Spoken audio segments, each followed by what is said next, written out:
cambio, como es mayor a la presión intratorácica, ¿no? El aire va a entrar de por sí, ¿no? De manera pasiva, por diferencia de presiones nada más. Ahora, cuando yo me voy a altura, ¿qué va a pasar con la presión atmosférica? Disminuye, ¿cierto? ¿Sí? ¿Todos? Mientras yo voy a altura, 5.000 metros, la presión atmosférica disminuye. Por lo tanto, ¿qué sucede con la presión intratorácica? Intratorácica. Es mayor que la... Se mantiene normal. ¿Ya? Claro. O algo pasa dentro del tórax. Se mantiene normal. Entonces, si la atmosférica, que normalmente era mayor que la intratorácica, permite que el aire entre de manera pasiva, cuando ahora la presión atmosférica esté más baja, ¿qué va a suceder? Va a aumentar. El aire normalmente Va a dificultar. va a salir y tú no te vas a dar cuenta. Yo pienso que tú en la sierra, en el Cusco, vas a estar así. ¿Qué tienes que hacer para que realmente entre aire? Tienes que disminuir la presión de tu tórax. Para que disminuya tu presión intratorácica, ¿qué tienes que hacer? Ley de Boyle. ¿Qué hacía la ley de Boyle? Una mayor presión, menos volumen. Si yo quiero disminuir la presión, tengo que ganar más volumen. Por lo tanto, tengo que hacer... Inspiro forzadamente para que la presión baje y aumente el volumen. Si la presión intratorácica baja, entonces mi presión atmosférica, que ya de por sí es baja, va a superar a la presión intratorácica y eso va a hacer que el aire entre. Mientras más arriba te vayas, vas a estar así. Vas a hiperventilar. ¿Ya? Vas a hiperventilar. En cambio, mientras más abajo te vayas, ¿no? ¿Qué va a suceder? Va a pasar lo contrario. Vas a hipoventilar porque va a ser más fácil que el aire pueda entrar. ¿Qué pasa si tú buceas? ¿Qué va a suceder? Vamos a salir, ¿cierto? Un paciente que tenga enfermedad de membrana hialina podrá bucear tranquilamente. ¿Por qué? Porque va a entrar tanto aire que va a querer ampliar tanto el alveolo y como no tiene surfactante, va a colapsar. Más adelante, o no sé si en anatomía lo han visto, pero dar la presencia de unas dilataciones pseudoquísticas que se llaman bulas. No sé si han escuchado en anatomía. Ya, mejor no les cuento. Pero las bulas normalmente son alteraciones del saco alveolar, lo cual va a generar que por mucha entrada de aire colapse y esa bula haga que se escape aire. Si tú tienes un escape de aire, ¿cómo se llama esa enfermedad? Y ya lo han visto en anatomía, ¿sí? Neumotórax. Los neumotórax portales. Entonces, para que podamos tener en cuenta los siguientes casos. Ya hemos visto esta parte.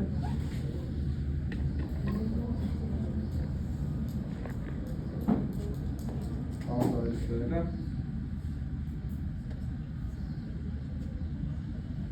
Esto, doctores, tienen que practicarlo para la siguiente sesión porque con eso vamos a entender absolutamente todo.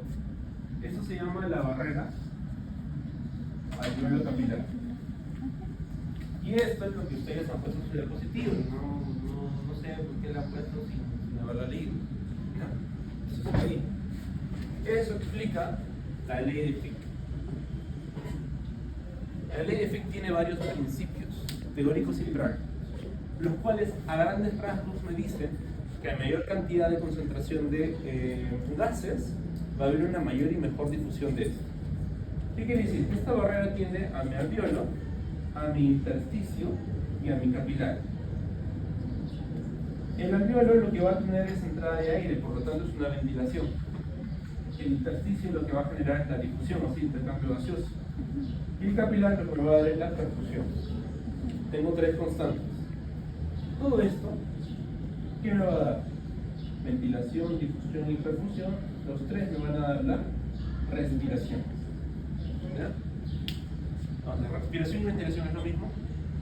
No es lo mismo. ¿Por qué? Nosotros respiramos. ¿Por qué? Porque hacemos ventilación, hacemos difusión y perfusión. Pero si tú le pones aire a un preparador anatómico de abajo, de los laboratorios de anatomía, ¿qué va a hacer? ¿Va a respirar? ¿Pero va a ventilar? Sí, ventila. Entonces, hagamos lo siguiente. Si entra aire, ¿tú qué quieres inspirar? ¿Oxígeno o CO2? Pero igual entra un poquito de CO2. ¿Cierto? Y por aquí, ¿qué vasos están? Capilares, ¿no? ¿Que vienen de dónde? ¿De arteria o vena? Arteria. ¿Qué arteria? Pulmón. Pulmón. ¿Es sangre venosa? Sí, es Sí, sangre venosa. Por lo tanto, la presión de esa arteria es arterial. ¿La presión de esa arteria es arterial o venosa? venosa. Muy bien. La presión la da la sangre, no la da la arteria, no la da el vaso. Esta presión venosa puede ser de oxígeno o puede ser una presión venosa de CO2. Y por la arteria pulmonar, como la sangre es venosa, es más rica en CO2 y es más pobre en oxígeno. Y tiene su diferencial. Por el alvéolo llega más oxígeno y un poquito de CO2, y por el vaso llega más CO2 y un poquito de oxígeno.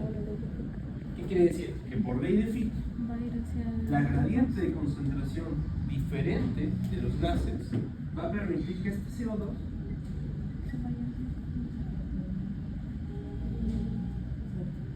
vaya de mayor a menor concentración. Y este oxígeno vaya de menor a mayor concentración,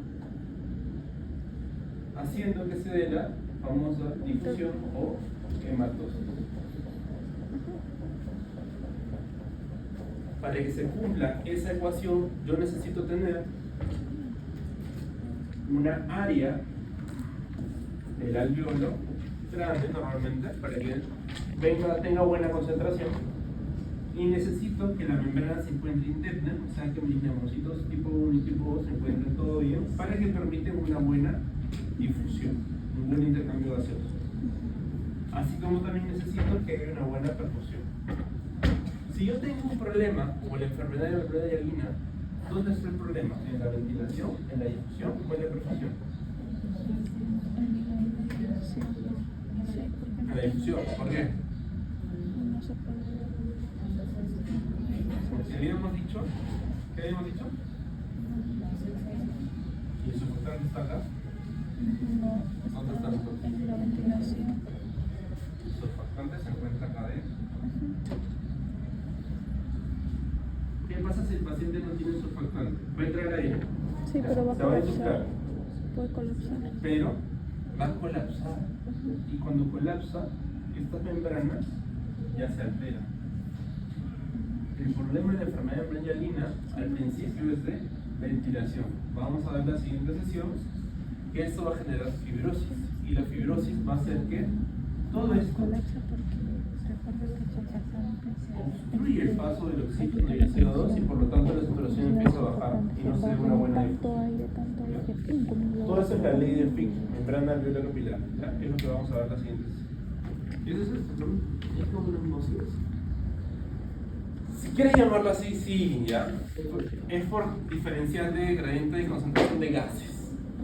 La homocistosis es el paso del agua, que es mediado por soluto y solvente.